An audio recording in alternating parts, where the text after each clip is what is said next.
एक पार्टी जिसके अकाउंट में सिर्फ 75 रुपए हैं और जब वो चुनाव लड़ी तो उसको सिर्फ टोटल 822 वोट्स मिले। पर आज वही पार्टी देश के पार्लियामेंट में पांचवी सबसे बड़ी पार्टी बनने वाली है।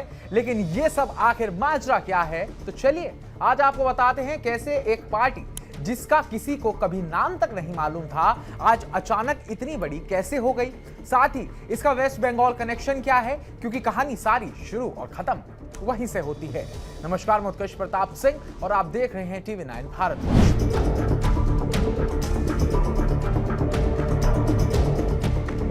दोस्तों, इस पॉलिटिकल पार्टी का नाम है national citizen party of India यानी NCPI। असल में बंगाल में तांडव शुरू हो चुका है। चाणक्य अमित शाह ने अपनी राजनीतिक बिसात से सबको चारों खाने चित कर दिया है।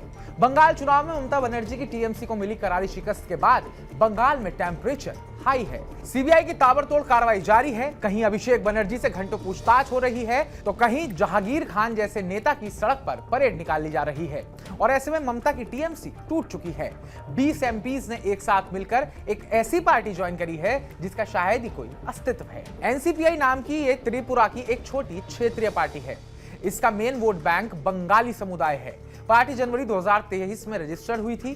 2022-23 का ऑडिट रिपोर्ट देखकर हैरानी होती है। बैंक में सिर्फ 75 रुपए बचे। कुल चंदा आया 1,13,075 रुपए। त्रिपुरा में 2 सीटों पर चुनाव लड़ा गया। एक पर 536 वोट मिले और दूसरी पर 286। कोई पैन कार्ड नहीं लगा। नियमों का उल्लंघन यहां हो सकता है। फिर अचानक क्या होता है? पश्चिम बंगाल में TMC में भारी बगावत हो जाती है। ममता बनर्जी के करीबी माने जाने वाले MP सुदीप बंदोपाध्याय, काकोली घोष और ममता की सबसे लाडली कही जाने वाली सांसद शालिनी घोष समेत 20 TMC के सांसद पार्टी छोड़कर NCPI में विलय कर लेते हैं, यानी कि TMC के 2/3 MP। अब ये सांसद पार्लियामेंट में अलग ग्रुप बनाकर बैठेंगे और NDA को पूरा समर्थन देंगे।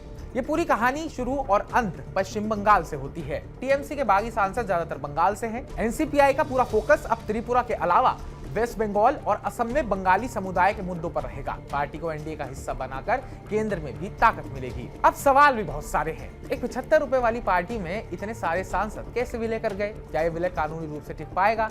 चुनाव आयोग क्या फैसला लेगा? और असली खेल क्या है? बंगाली वोट बैंक की राजनीति या फिर कुछ और? ये घटना दिखाती है कि इंडियन पॉलिटिक्स में कुछ भी असंभव नहीं है। कल तक जिस पार्टी को कोई नहीं जानता था, आज वो संसद में TMC से भी आगे निकलकर NDA की मजबूत सहयोगी बन गई है। 75 रुपए से 5वीं सबसे बड़ी संसदीय पार्टी।